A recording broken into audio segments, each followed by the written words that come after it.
नमस्कार आप सभी को। स्वागत है आप सभी का श्री साईं सचरित्र के तृतीय सोपान के चौथे अध्याय पूर्व जन्म एवं पुनर्जन्म का ज्ञान।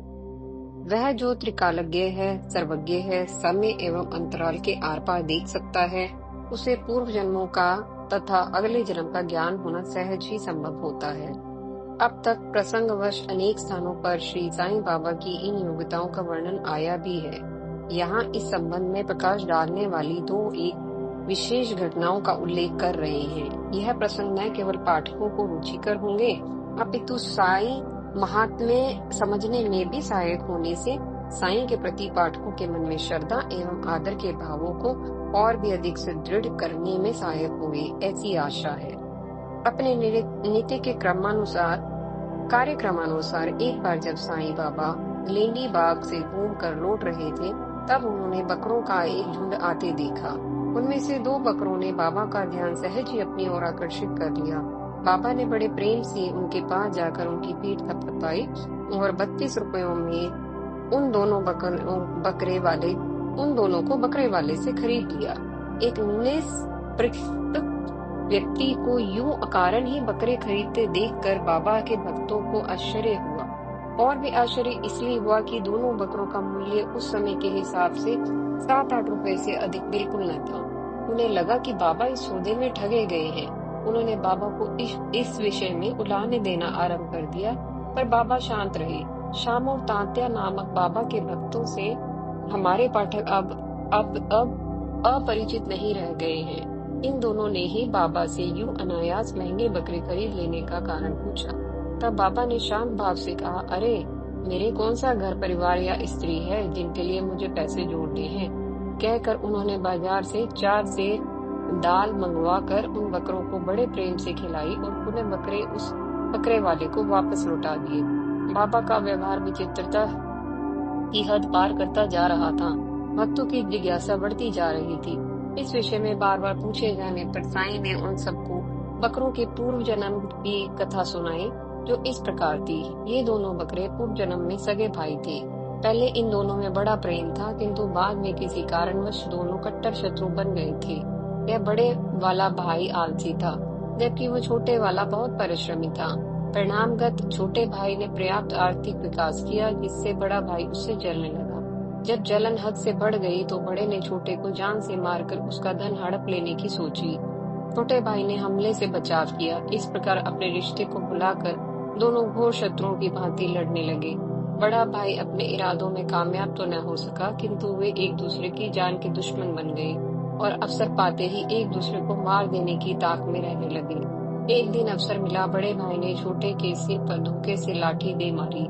छोटे के हाथ में उस समय कुल्हाड़ी थी। लाठी का वार खाकर वह चकरा गया, किंतु इससे पहले कि बेहोश होकर गिरता या लाठी का प्रहार उस पर दोबारा हो पाता, उसने बड़े भाई के सिर पर कुल्हाड़ी दे मारी। इस प्रकार काल की गति से दोनों ही चोट खाकर मर गए। अपने कर्मों के अनुसार सदैव मैं भाव से ग्रस्त रहने के कारण इन्होंने मैं करते रहने वाले बकरों के रूप में अगला जन्म लिया। अब जब ये मेरे समीप से निकले तो मुझे इनके पूर्व जन्म का यह वृत्तांत स्मरण हो आया और मुझे इन पर दया आ गई। इन्हें कुछ सुख पहुंचाने के लिए मैंने इन्हें खरीद कर खिलाया पिलाया, परंतु तुम लोगों को यह सब अच्छा न लगा, अतः मैंने इन्हें गडरिये को लौटा दिया। यह सुनकर सब चकित रह गए। दूसरा प्रसंग स्वयं साईं बाबा ने अपने भक्तों को सुनाया था। यह वीरभद्रप्पा और चेन बसाप्पा से संबंधित कथा है, जो इस प्रकार है। एक दिन प्रातः जलपान के बाद मैं जब घूमने निकला तो मार्ग में एक छोटी नदी के निकट कुछ देर विश्राम करने के लिए मैं एक घने वृक्ष के नीचे बैठकर चिलम भरने लगा। तब मुझे मेंढक की बुरी तरह टर्राने की आवाज आई। मैं चकमक रगड़ कर चिलम सुलगाने ही वाला था कि एक व्यक्ति, जो संभवतः कोई यात्री था, मुझे देखकर रुक गया। मेरे पास आकर वह मुझे अपने घर भोजन और विश्राम करने का निमंत्रण देने लगा। मैंने चिलम सुलगा कर पीने के लिए उसकी ओर बढ़ाई। वह बार बार मेंढक के बुरी तरह टर्राने से उत्सुक होकर उस ओर देखने लगा। बोला, आवाज से मालूम होता है आसपास ही कोई मेंढक बड़े कष्ट में है। मैंने कहा, हाँ, वह बहुत कष्ट में है। उसे एक सांप ने अपने मुंह में दबा रखा है। पूर्व जन्म में ये दोनों बड़े दुष्ट थे। मेंढक अपने पूर्व जन्मों के फल भोग रहा है। अतः यह पीड़ा तो उसे झेलनी ही होगी। उस यात्री ने चिलम मुझे लौटा दी और उत्सुकतावश घटना स्थल पर जाकर देखा। बात सत्य थी, वह मेरे पास लौट आया। बोला, तो क्या बाबा पूर्व जन्म के फलों को भोगते हुए मेंढक यूं ही मर जाएगा? सांप ने जिस तरह उसे पकड़ रखा है, मालूम होता है वह घड़ी दो घड़ी में उसे निगल लेगा। तब मैंने कहा, नहीं, ऐसा नहीं हो सकता। मैं उसका संरक्षक पिता इस समय यहाँ उपस्थित हूँ। मेरे होते सांप की इतनी सामर्थ्य नहीं कि उसे निगल जाए। देखो मैं किस प्रकार उसकी रक्षा करता हूँ। कहकर मैंने चिलम समाप्त की और उस यात्री के साथ घटना स्थल पर गया। मुझे सांप के निकट जाते देख वह यात्री घबराया और सांप मुझे न काट ले इस आशंका से मुझे निकट जाने से रोकने लगा। मैंने उसे निश्चिंत रहने को कहा और आगे बढ़कर उस सांप से बोला, अरे वीरभद्रप्पा, तुम्हारे दुश्मन को क्या पर्याप्त फल नहीं मिल चुका? इतना कष्ट उसने तुम्हारे मुख में रहकर उठा भी लिया है। इसी दुश्मनी के फल के कारण तुम दोनों आज मेंढक और सर्प की योनि में हो। अब तो इस शत्रुता को छोड़ो और ईर्ष्या द्वेष को त्याग कर शांति से रहो। बड़ी शर्म की बात है, अब भी नहीं सुधरोगे तो अगले जन्म में भी और भी दुर्गति होगी। मेरी बात सुनकर उस सांप ने मेंढक को छोड़ दिया। मेंढक कूद कर भागा और झाड़ियों में जा छिपा। वह सांप भी शीघ्र ही नदी में घुसकर लुप्त हो गया। यह देखकर वह यात्री बहुत अचंभित हुआ और मुझसे उस सांप व मेंढक के पूर्व जन्म का इतिहास पूछने लगा। उसकी जिज्ञासा देखकर मैं उसे उसी वृक्ष के नीचे ले गया और आराम से बैठकर नई चिलम भरते हुए उसे उनके पूर्व जन्म का रहस्य सुनाया, जो इस प्रकार है। मेरे घर से 4-5 मील दूर महादेव का एक मंदिर था। मंदिर अत्यंत जीर्ण हो चला था, अतः वहां के निवासियों ने मंदिर के जीर्णोद्धार के लिए चंदा इकट्ठा किया। चंदा रखने तथा योजना अनुसार उसे व्यय करने का कार्य जिस धनाढ्य को सौंपा गया था, वह लोग भी कंजूस और बेईमान था। उसने मंदिर के जीर्णोद्धार में अपनी जेब से एक पाई भी न लगाई, उल्टा कम पैसों में थोड़ा बहुत कार्य करवा कर शेष रकम को हड़प लिया। अपने वाक कौशल से उसने सबको संतुष्ट कर दिया कि चंदे की सब राशि उसने मंदिर में लगा दी है, किंतु कार्य अधिक था और धन कम, अतः कार्य पूर्ण न हो सका। तब लोगों ने उसकी बातों में आकर पूरे चंदा एकत्रित करके उसे सौंप दिया। उस बदमाश ने वह रकम भी रख ली और मंदिर का कार्य न कराकर आराम से बैठा रहा। तब कुछ दिन बाद उस बेईमान धनाढ्य की पत्नी को स्वप्न में शिव ने दर्शन दिया और कहा, उठो, मेरे मंदिर में कलश चढ़ाओ। जो कुछ भी इस काम में तुम खर्च करोगी, उसका 100 गुना अधिक मैं तुम्हें दूंगा। वह स्त्री उठ बैठी और अपने पति को यह स्वप्न सुनाया। पति को लगा यह व्यर्थ का खर्चा करने वाला काम है, अतः उसने पत्नी को यह कहकर टाल दिया कि स्वप्न की बातें यथार्थ नहीं होती। यदि वास्तव में ऐसा ही भगवान चाहते तो मेरे स्वप्न में आकर कहते, आखिर खर्चा तो मुझे ही करना है, तुम भी मुझे से लेकर खर्च करोगी ना। फिर भी मुझे स्वप्न में उन्होंने आकर कुछ नहीं कहा, जबकि मेरी खाट तुम्हारी खाट से कोई अधिक दूर तो न थी। यह तो पति पत्नी से संबंध बिगाड़ने वाला अशुभ स्वप्न है, इसे भूल जाओ। यह सुनकर पत्नी बेचारी चुप हो गई, मगर भगवान भी इतनी आसानी से कहाँ मानने वाले थे। अगले ही रात वे फिर सेठानी के स्वप्न में आ गए और इस प्रकार कहने लगे, मुझको ऐसे धन की आवश्यकता नहीं जो दानियों की इच्छा के विरुद्ध एकत्रित किया जाए। मैं तो प्रेम और भक्ति का भूखा हूँ, तो तुमने तो अपने पति से मंदिर बनवाने की जिद करो, न ही उससे स्वयं बनवाने के लिए धन मांगो। मैं तो मात्र भाव से ही संतुष्ट हो जाता हूँ। जो तुम्हारा हो और जितने की तुम्हारी व्यय करने की इच्छा हो, वह मुझे भक्तिपूर्ण समर्पित कर देना। तब प्रातः सेठानी ने पति से पुनः स्वप्न की बात कही और बताया, मैंने निश्चय किया है कि अपने पिता द्वारा दिए गए अपने आभूषणों को बेचकर मंदिर के लिए धन दान करूंगी। यह सुनकर वह बेईमान और कंजूस सेठ बड़ा उद्विग्न हो उठा। उसने अपनी पत्नी को समझा बुझाकर उसके आभूषण स्वयं ही 1000 रुपए में कोड़ियों के भाव खरीद लिए और बदले में बंजर भूमि का एक टुकड़ा सेठानी की ओर से मंदिर के लिए दान कर दिया।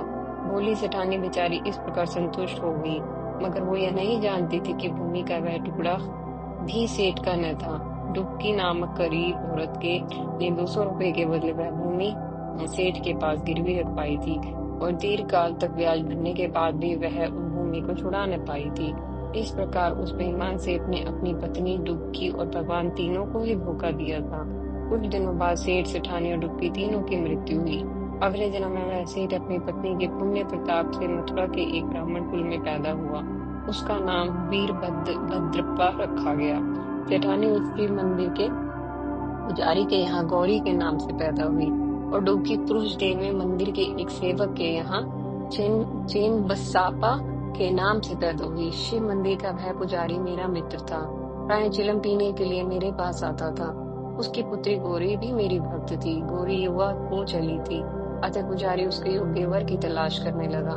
मैंने पुजारी से कहा, उसे गौरी के वर के लिए भटकने की आवश्यकता नहीं, वह स्वयं पुजारी के यहाँ पहुंच जाएगा। कुछ दिनों बाद वीरभद्रप्पा उसके घर भिक्षा मांगते हुए पूछा। मेरे परामर्श पर पुजारी ने गौरी का विवाह उससे कर दिया। इस प्रकार दूसरे जन्म में भी सेठ सटानी पति पत्नी हो गई। परंतु वीरभद्रप्पा सेठ का स्वभाव अब भी वैसा ही कृपण, लोभी और बेईमानी से पूर्ण था। उसकी धन लिप्सा अभी भी समाप्त नहीं हुई थी, अतः वो मुझसे प्राय कोई फायदे का धंधा सुझाने को कहता रहता था। तभी अचानक जमीनों के दाम बढ़ गए। यह भूमि का बंजर टुकड़ा जो पिछले जन्म में वीरभद्रप्पा ने अपनी पत्नी के नाम से पुजारी को दान किया था और मात्र 1000 रुपए के बदले में अपनी पत्नी के आभूषण खरीद लिए थे, वही टुकड़ा उसके पूर्व जन्म और इस जन्म की पत्नी गौरी के भाग्य में 1 लाख रुपयों में बिक गया।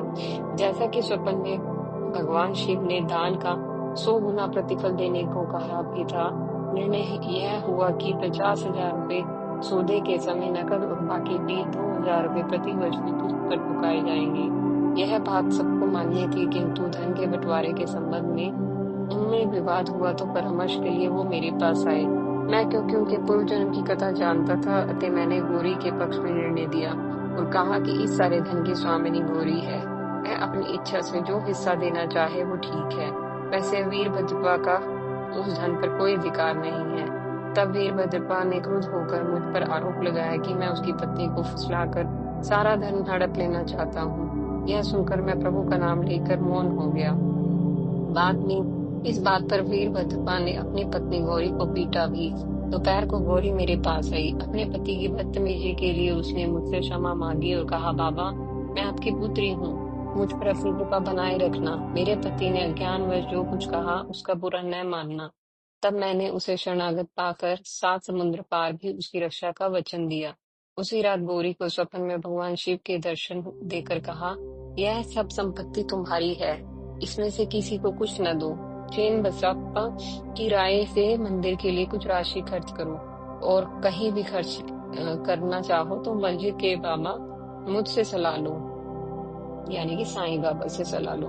गौरी ने जब मुझसे इस स्वप्न के विषय में बताया और सलाह मांगी तो मैंने उससे कहा कि मूल रकम गौरी स्वयं रखे और उसके ब्याज की रकम में से आधी चेन बसाप्पा को दे दे, क्योंकि यही पिछले जन्म में डुबकी था जिसकी जमीन हड़प ली गई थी। वीरभद्रप्पा का इस रकम से कोई ताल्लुक नहीं है। हम यह बात कर ही रहे थे कि वीरभद्रप्पा और चेन बसाप्पा दोनों झगड़ते हुए वहां आ गए। मैंने दोनों को शांत किया। फिर गौरी का स्वप्न सुनकर वीरभद्रप्पा पुनः क्रोधित होकर चेन बसाप्पा को जान से मारने की धमकी देने लगे। चेन बसाप्पा डर गया। वह मेरी शरण में आकर रक्षा की प्रार्थना करने लगा।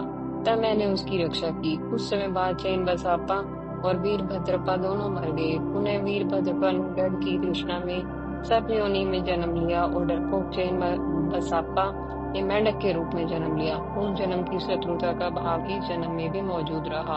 आज मैंने पुनः चेन बसाप्पा की रक्षा कर अपना वचन पूर्ण कर दिया है, क्योंकि चेन बसाप्पा यानी मेंढक का आर्तनाद सुनते ही मुझे पूर्व जन्म की स्मृति हो गई थी। यह सुनकर वह यात्री बहुत हैरान हुआ और श्रद्धा भाव से मुझे पुनः प्रणाम करने लगा। विश्लेषण: वास्तव में संकट के समय भक्त की रक्षा करना भगवान का स्वभाव है, अतः साईं के माध्यम से प्रभु ने अपने भक्त की रक्षा की। यह सब ईश्वर की ही लीला है, अतः कर्मानुसार फलों को भुगतना ही पड़ता है। बुद्धिमान को चाहिए कि कर्मों को करते समय उसका सावधानी पूर्वक चयन करे, जिससे बाद में उसे दुष्फलों को न भोगना पड़े। किंतु यह सांसारिक लोगों की बात है। ज्ञानियों को चाहिए कि वे कर्म से सदा कर्ता भाव को पृथक ही रखें, ताकि दुष्फल या सुफल कैसे भी फल को भोगने के लिए उन्हें प्रतिबंधित नहीं होना पड़े। यही कर्मयोग का सिद्धांत है। कोई भी कार्य घटना तब तक नहीं होती जब तक उसके लिए उपयुक्त कारण न उत्पन्न हो जाए। कारण ही कार्य को जन्म देता है।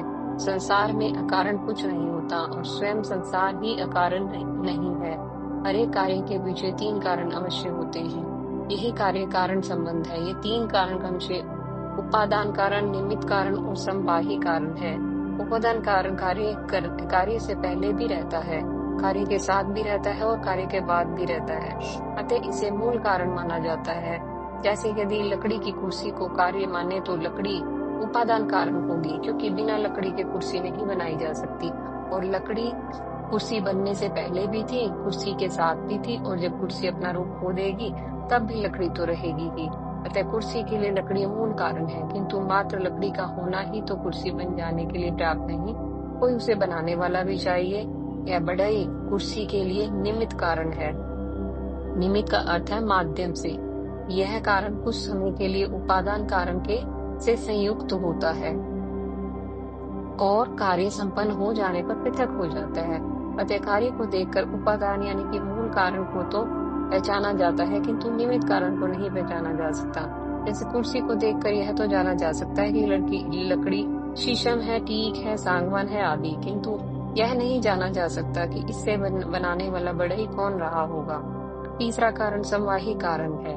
यह कभी कार्य से संयुक्त नहीं रहता, कभी पृथक भी।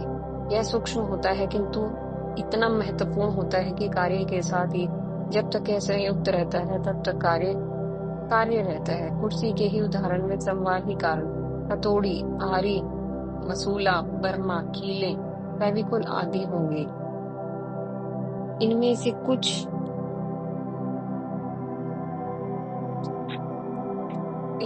कुछ हथौड़ी, आरी आदि कार्य यानी कि कुर्सी के संपन्न होते समय कुछ देर को संयुक्त होकर पृथक हो गए, और कुछ कीले, फेविकोल आदि कार्य यानी कुर्सी के संपन्न हो जाने के बाद भी कार्य कुर्सी के साथ संयुक्त रहेंगे।